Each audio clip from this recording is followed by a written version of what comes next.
Good morning मित्रहो, आज आपण आजच्या लेक्चरमध्ये फार महत्त्वाचा भाग पाहणार आहोत आणि तो महत्त्वाचा भाग आहे continuous tense, continuous present tense पाहणार आहोत. आणि कंटिन्युअस प्रेझेंट टेन्स का महत्त्वाचा आहे ते आपल्याला बघायचं आहे. दुसऱ्या भागामध्ये तो कसा ओळखायचा ते बघायचं आहे आणि नंतर स्ट्रक्चर बघायचं आहे. स्ट्रक्चर बघत असताना फार महत्त्वाचा भाग आपण पाहणार आहोत ते म्हणजे बघा, या ठिकाणी स्ट्रक्चरमध्ये अनेक जण शिकवतात, परंतु मी RPS ॲडव्हर्ब आणि प्रिपोजिशनल फ्रेज का महत्त्वाचं आहे ते सांगणार आहे, ते पण आपल्याला बघायचं आहे. त्यानंतर त्याचे युजेस बघायचे आहेत आणि त्यानंतर आपल्याला निगेटिव्ह सेंटेन्स आणि इंट्रोगेटिव्ह सेंटेन्स कसे बघायचे, ते कसे बनवायचे. म्हणून मित्रहो, कुठेही जाऊ नका. हे पूर्ण लेक्चर सुरुवातीपासून शेवटपर्यंत तुम्हाला पाहायचं आहे. त्याच्याशिवाय तुम्हाला कंटिन्युअस प्रेझेंट टेन्स किंवा प्रेझेंट कंटिन्युअस कळणार नाही. तर बघूया आपण की नेमका कंटिन्युअस प्रेझेंट टेन्स काय आहे. तर मित्र, तो महत्त्वाचा काय आहे आपल्याला सुरुवातीला बघूया. कंटिन्युअस प्रेझेंट टेन्स महत्त्वाचा यासाठी आहे कारण कंटिन्युअस प्रेझेंट टेन्स जवळपास इंग्लिशमध्ये 50% लोक वापरतात किंवा 50% वाक्य हे या टेन्समध्ये केले जातात, म्हणून तो महत्त्वाचा आहे. आता दुसरी गोष्ट पाहूया की तो हाऊ टू आयडेंटिफाय. तर या ठिकाणी कसा ओळखायचा. तुम्ही बघा, मराठीतले वाक्य कसे असतात त्याचे बघा.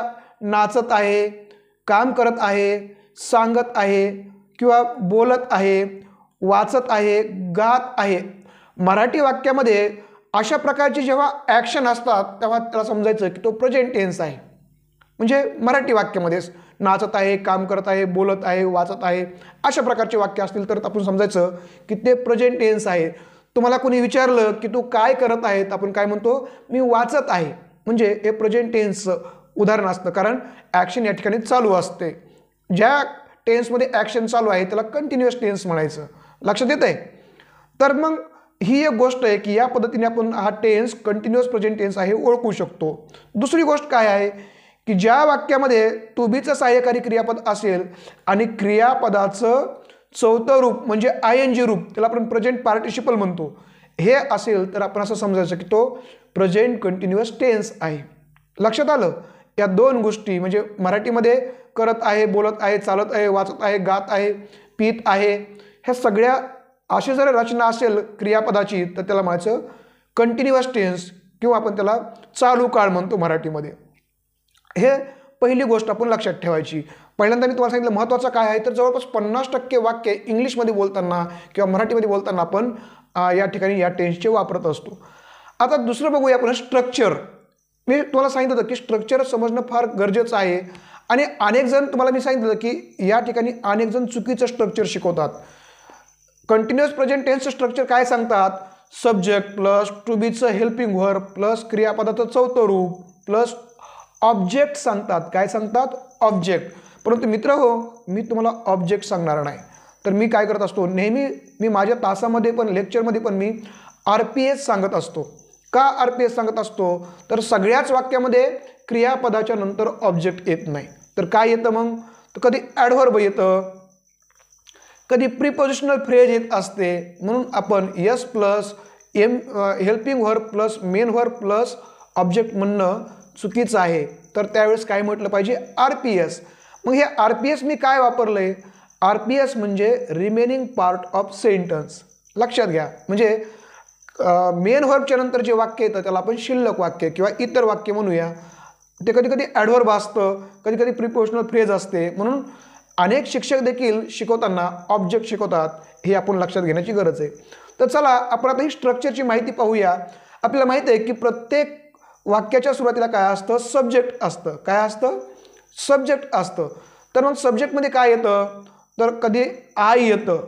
काय येतं, कधी आय येतं, कधी ही सी किंवा इट येतं, कधी वी किंवा दे हे प्लुरल प्रोनाउन्स येतात, किंवा कधी रमेशसारखा सिंग्युलर नाऊन येतो किंवा स्टुडंटसारखे प्लुरल नाऊन येतात. अशा प्रकारचे सब्जेक्ट आपल्याला माहिती आहे येत असतात. मग यांच्यानंतर कंटिन्युअस प्रेझेंट टेन्समध्ये कोणते सहाय्यकारी क्रियापद वापरायचे, तर हे वापरायचे. समजा आय आलं तर काय वापरायचं, ॲम वापरायचं, किंवा ही सी इट आलं तर काय वापरायचं, इज वापरायचं, किंवा वी दे हे प्लुरल प्रोनाउन आले तर काय वापरायचे, आर वापरायचं, किंवा रमेशसारखा सिंग्युलर नाऊन आला तर काय वापरायचं, इज वापरायचं, आणि स्टुडंटसारखं प्लुरल नाऊन आलं तर काय वापरायचं, आर वापरायचं. म्हणजे सब्जेक्ट कसा आहे त्यानुसार हेल्पिंग व्हर्ब ठरत असतात टू बीचे. पहिली गोष्ट क्लिअर झाली की सब्जेक्टनुसार हेल्पिंग व्हर्ब चेंज होतात आणि ते हेल्पिंग व्हर्ब कोणते असतात, एम, इज, आर हे हेल्पिंग व्हर्ब असतात. कधी कोणत्या टेन्समध्ये, कंटिन्युअस प्रेझेंट टेन्समध्ये. या दोन गोष्टी लक्षात घ्या. आता हा चार्ट आहे, हा चार्ट आपल्याला एकदा समजला, हा पूर्ण चार्ट की कोणतं सब्जेक्ट असलं तर कोणतं सहाय्यकारी क्रियापद येतं, हा चार्ट आपल्याला समजला की तिसरी गोष्ट आहे मुख्य क्रियापद कोणतं येतं. तर मी मगाशी सांगितलं की मुख्य क्रियापद कोणतं येतं, तर क्रियापदाचं चौथं रूप आपण त्याला प्रेझेंट पार्टिसिपल म्हणतो है ना. प्रेझेंट पार्टिसिपल ज्याच्या शेवटी ING लागलेलं असतं. काय लागलेलं असतं, ING लागलेलं असतं. अशा प्रकारचं मुख्य क्रियापद येतं. जसं आपण ते उदाहरण बघूया, डान्सिंग आहे, डान्सिंग म्हणजे नाचत, किंवा वर्किंग आहे, वर्किंग म्हणजे काम करत, टेलिंग आहे, टेलिंग म्हणजे सांगत. मी तुम्हाला सुरुवातीला सांगितलं की काम करत, बोलत, चालत असे जे चालू क्रिया असतात त्या चालू क्रिया या काळामध्ये वापरल्या जातात. आणि शेवटी मग RPS येतं. हे आपला भाग नाही, आपल्याला महत्त्वाचं काय आहे की हेल्पिंग व्हर्ब कोणतं येतं आणि मेन व्हर्ब कोणतं येतं या काळामध्ये. तर लक्षात घ्या, कंटिन्युअस प्रेझेंट टेन्समध्ये किंवा सगळ्याच कंटिन्युअस टेन्समध्ये टू बीचं हेल्पिंग व्हर्ब असतं आणि मेन व्हर्ब असतं व्हीप व्हर्ब. म्हणजे ज्याला ING रूप लागतं त्याला आपण व्हीप व्हर्ब म्हणतो किंवा प्रेझेंट पार्टिसिपल म्हणतो, ज्याच्या शेवटी ING असतं. अशा प्रकारचे मेन व्हर्ब वापरले जातात. म्हणून इथून पुढे लक्षात ठेवा की कंटिन्युअस टेन्समध्ये किंवा कंटिन्युअस प्रेझेंट टेन्समध्ये टू बीचे सहाय्यकारी क्रियापद कोणती असतील, तर हे असतील एम, इज, आर. आणि मुख्य क्रियापद कोणते असतील, तर हे असतील क्रियापदाचं चौथं रूप. ह्या दोन गोष्टी कधीही कंटिन्युअस प्रेझेंट टेन्ससाठी महत्त्वाच्या असतात. तर एवढं लक्षात घेतल्यानंतर आपण बघूया यांचे युजेस, याचे उपयोग काय आहेत. तर हा टेन्स कधी वापरतात, प्रेझेंट कंटिन्युअस टेन्स ज्याला आपण प्रोग्रेसिव्ह टेन्स म्हणतो किंवा त्याला आपण इम्परफेक्ट टेन्स पण म्हणतो, हा कधी वापरतात. तर बघूया त्याचा पहिला वापर की जे ॲक्शन आपण बोलत असताना सध्या चालू आहे. To tell action is in progress, म्हणजे आता मी तुम्हाला बोलतोय त्यावेळेस ॲक्शन चालू आहे, तर माझी शिकवण्याची ॲक्शन चालू आहे. तर जसं की आय एम टीचिंग, म्हणजे आय एम टीचिंग यू, मी तुम्हाला शिकवतोय, तर ही ॲक्शन चालू आहे. हे सांगताना आपण अशा प्रकारचा टेन्स वापरतो. जसं की ते उदाहरण बघा, I am reading a newspaper. तर इथं मी वर्तमानपत्र वाचत बघा, याच्यावर भर द्या, वाचत आहे.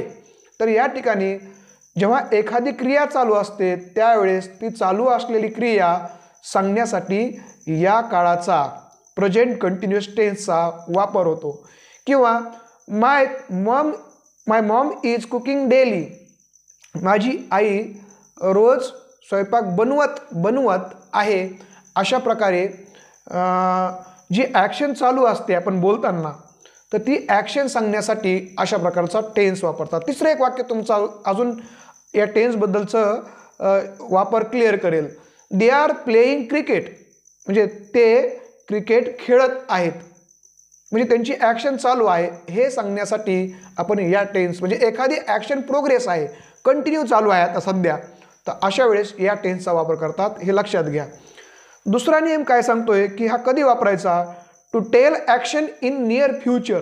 एखादी ॲक्शन नियर फ्युचर म्हणजे जवळच्या भविष्यकाळाबद्दल तुम्हाला सांगायचं आहे, तर त्यावेळेस देखील हा टेन्स वापरतात. जसं की ते उदाहरण दिलं आहे, we are going to learn English, म्हणजे आम्ही इंग्रजी शिकणार आहोत. म्हणजे थोड्या वेळानंतर किंवा काही वेळानंतर आपली जी नियर फ्युचर प्लॅनिंग असेल ते सांगण्यासाठी अशा प्रकारचा टेन्स वापरतात. We are going to learn English, आम्ही इंग्लिश शिकणार आहोत.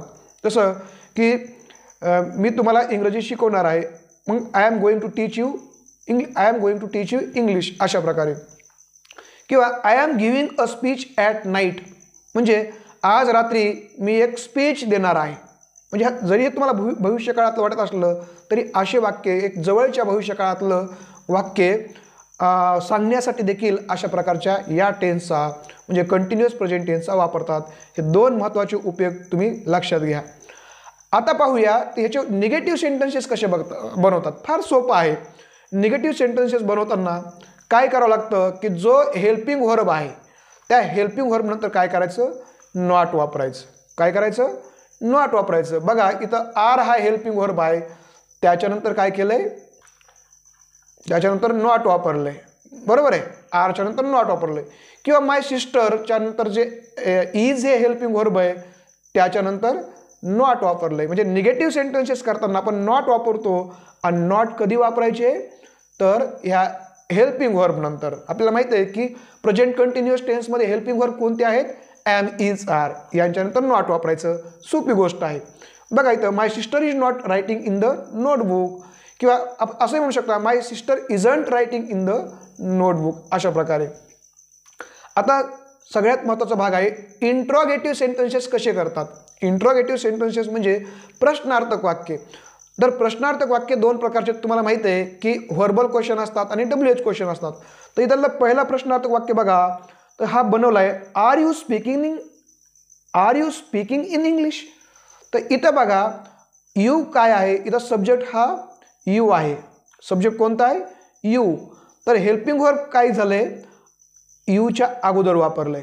कुणाच्या अगोदर वापरलंय, यूच्या अगोदर. म्हणजे प्रश्नार्थक वाक्य करताना जे हेल्पिंग व्हर्ब असतं एम किंवा इज किंवा आर हे सब्जेक्टच्या अगोदर वापरून अशा प्रकारचं इंट्रोगेटिव्ह सेंटेन्सेस करत असतात. इथं बघा हे आर यूच्या अगोदर वापरलंय, यूच्या अगोदर.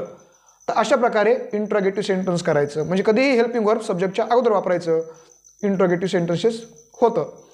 आता दुसऱ्या वाक्यामध्ये बघा when are you speaking in English. इथं बघा व्हेन वापरलंय, कारण हे WH क्वेश्चन असल्यामुळे त्या हेल्पिंग व्हर्बच्या अगोदर जर WH क्वेश्चन वापरला तर आपल्याला WH क्वेश्चन तयार होतो. WH वर्ड वापरला तर हा व्हेन हा WH वर्ड वापरला ते कधी वापरायचा तर त्या आरच्या अगोदर आणि सब्जेक्ट नंतर येतो. मग म्हणजे हेल्पिंग व्हर्बच्या अगोदर WH वर्ड वापरा, नंतर हेल्पिंग व्हर्ब वापरा, नंतर सब्जेक्ट वापरा आणि शेवटी प्रश्नार्थक चिन्ह मात्र द्यायला विसरू नका.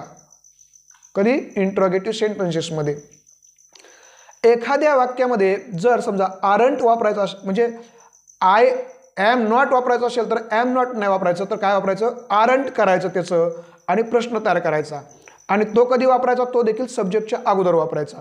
म्हणजे aren't I reading a newspaper, aren't I reading a newspaper, अशा प्रकारचा प्रश्न आपल्याला करता येईल. किंवा एम आय रीडिंग प्रॉपरली, मी एम आय रीडिंग प्रॉपरली म्हणजे मी व्यवस्थितपणे वाचत आहे का, तर असा प्रश्न आपण विचारायचा आहे. तर या ठिकाणी आयच्या अगोदर एम वापरलंय का, तर हा प्रश्नार्थक वाक्य आहे. म्हणून लक्षात ठेवा की प्रश्नार्थक वाक्यामध्ये हेल्पिंग व्हर्ब हे सब्जेक्टच्या अगोदर वापरतात. तर मित्र अशा